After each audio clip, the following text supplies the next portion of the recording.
and welcome to the Astrology and Spirituality Show for week commencing the 1st of November. Welcome to a new month.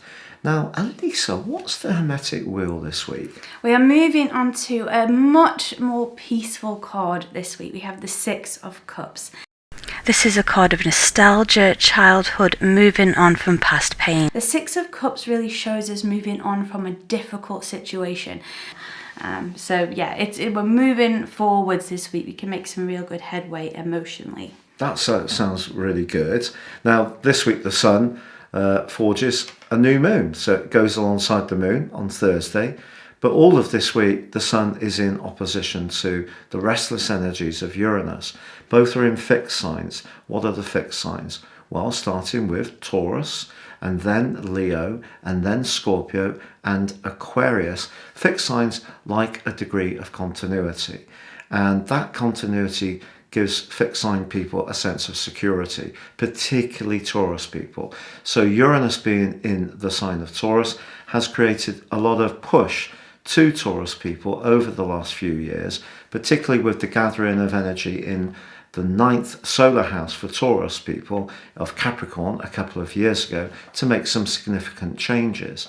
Now, the Sun opposite Uranus in terms of the overall zodiac, starting with the Sun at 0 degrees on the vernal point in Aries, means that Uranus is in house 2, the Sun house 8.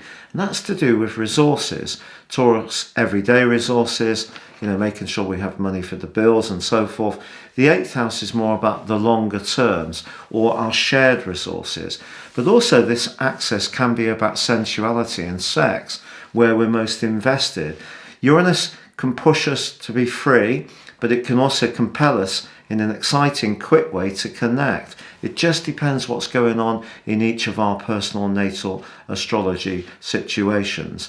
But this particular new moon, I would suggest, means that for all of us, if we can be very open-minded about how we use our resources and how we work closely with others around those resources, so we can embrace innovation, for example, especially if we are one of those fixed signs, such as myself, with a lot of Aquarius, Leo and Scorpio, where a degree of continuity gives us that sense of stability, but it can also choke off our passion. So I think Uranus opposite the new moon in Scorpio is saying, let's be passionate about diving deep and discovering emotional, spiritual, psychological truths, the 8th house, Scorpio, or reinventing or reimagining our approach to our resources.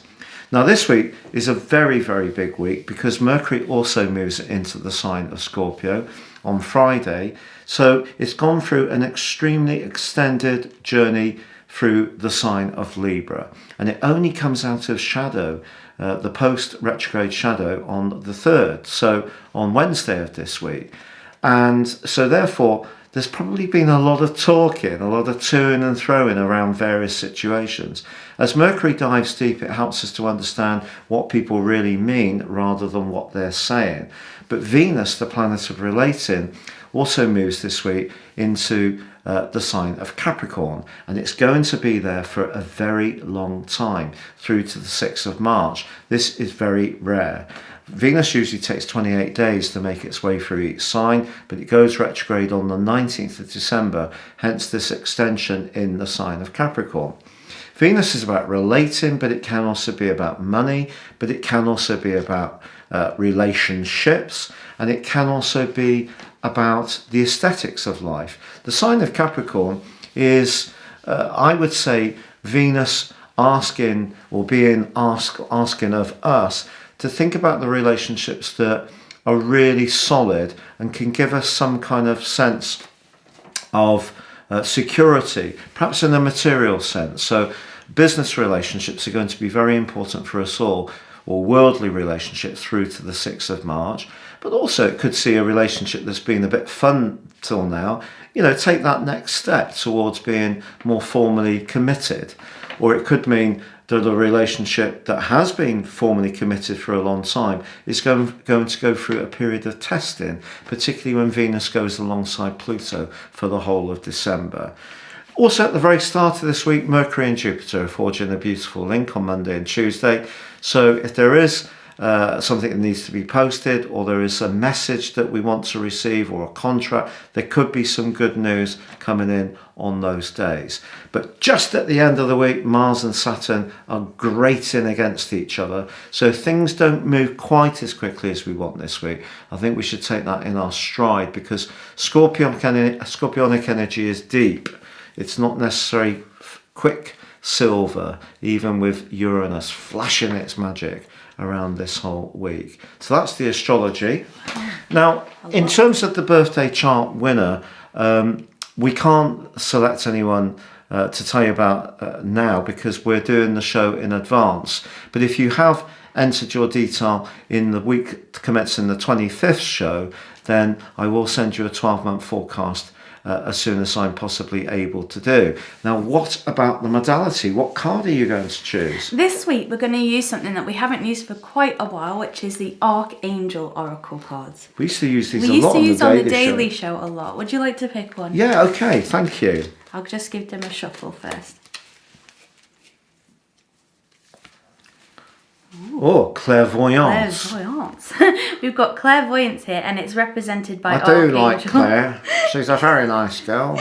It's represented by Archangel Raziel.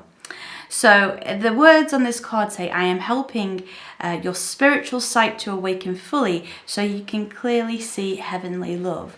Archangel Raziel, I like to think of as a wizard type energy. If we think of Merlin or Gandalf, or it's a very much the magician. It's a card of, it's an angel that helps us with manifestation, and in this case it's the manifestation of clairvoyance, being able to see. There's lots of different clairs. We can have clairsentient, where we feel something very I have that a lot. psychically. I feel that I can feel other people's emotions. Yeah, you're very clairsentient. And then you can have clairaudient, where, you can hear, or you sort of have a clear, words in your mind. Right. And then clairvoyance is where we actually see, a vision type way. So some people might actually want to develop that psychic skill a bit further. And it's interesting because you're talking about where you can set your intention, and the Leo new moon with Uranus, which is the planet that rules the sky. What card would you say was linked to Uranus in the tarot? Would it be the Magician? It's got a magician energy, definitely. Uranus can be quite I feel Uranus can have I think Uranus has quite a few cards attached to it from the tarot, as well as archangels. Right. So I'll pop them on the screen, because some planets only have like one angel or one tarot card attached to it, whereas I think Uranus has a few more. Okay, so that's sort of like, to try to visualize a lot of people are taking a massive hit with COVID, but then also we've got the cost of living going up as well. We've got issues with distribution and also the cost of fuel. And money is a major concern for a lot of us.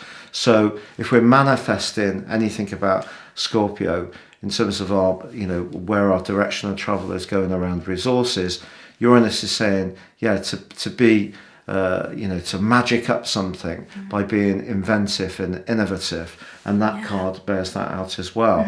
Now, we didn't have any words of the week entered for this week because, again, we're doing the show in advance. So we're going to use the cookie jar. The cookie jar. Yay. So are you going to shake? Oh, I've shuffled. Right, you shake. And I shaked. Right, and so you I'm pick. going to pick then. Okay. Oh. Got my hand stuck there. Oh, the word on this card is forgiveness. Wow. Forgiveness, I think we've talked about before. For me, it's something that the person that's carrying around the pain can do for themselves. Not that it's, not caring about how another person feels. If we've been wronged in some way, it's very difficult to forgive that person, if they're not sorry. So how do we do that? Well, for me, it's about, not forgiving the situation or what happened, but just not carrying around. Releasing it. Yeah, releasing it and trying our best to live our best lives regardless of what somebody has done to us. How do you feel about forgiveness? Yeah, I think that's really good. Well, the thing is that, not everyone necessarily sees the world the same way, so they may not feel they have anything that needs to be forgiven. Mm-hmm. They may actually feel that you're the person who's wronged them. Often, you read a lot. Facebook's excellent, really, in a way, for sort of understanding people's experiences. And one of the things that comes out a lot is when people get treated really not very well for a very, very long period of time, and then they react. That is the thing that the people who have been unkind pile in on, the reaction. And, it can be, people can be absolutely hateful and ruthless. If you've ever been on the end of hate, it's not nice. No. And especially if it comes from people who are supposed to be caregivers in your family or whatever. Mm-hmm. And the way that the hate is transmitted may not be verbalized. It may be just for exclusion. It may be through neglect.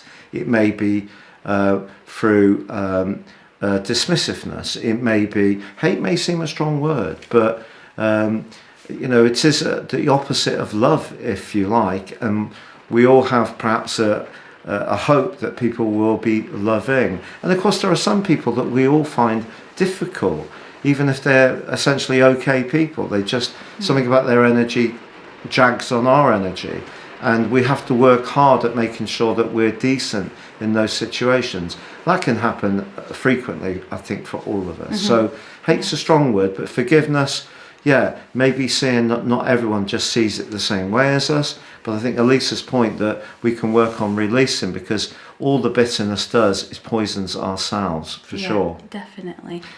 Now, we've done loads of shows when it's been absolutely gorgeous behind us. It's gone really dark and the rain is just hammered down, so I will forgive the skies. Because we actually forgive Uranus.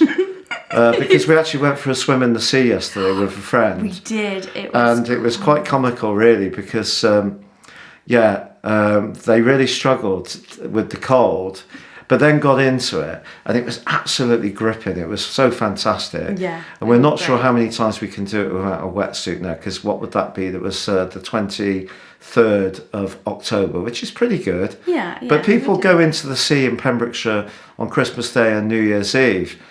So we've got no great claims to fame yet. We've got a lot of catching. It's just for us who are kind of like... I did get brain freeze. Yeah. I've never experienced brain freeze from water before. Yeah, I have, and it's really, really tough. Mm-hmm. But please write in for week commencing the 8th of November with your words of the week, any questions you have, and also your birthday details. Please remember, we only work on a birth date that would go from the 8th of November through to what would it be to about the 8th and 15th, 14th.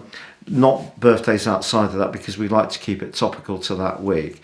But we hope you have a great week. Thank you so much for joining us, and take care. From the A team, it is goodbye from me, and it's goodbye from me. Goodbye. Goodbye.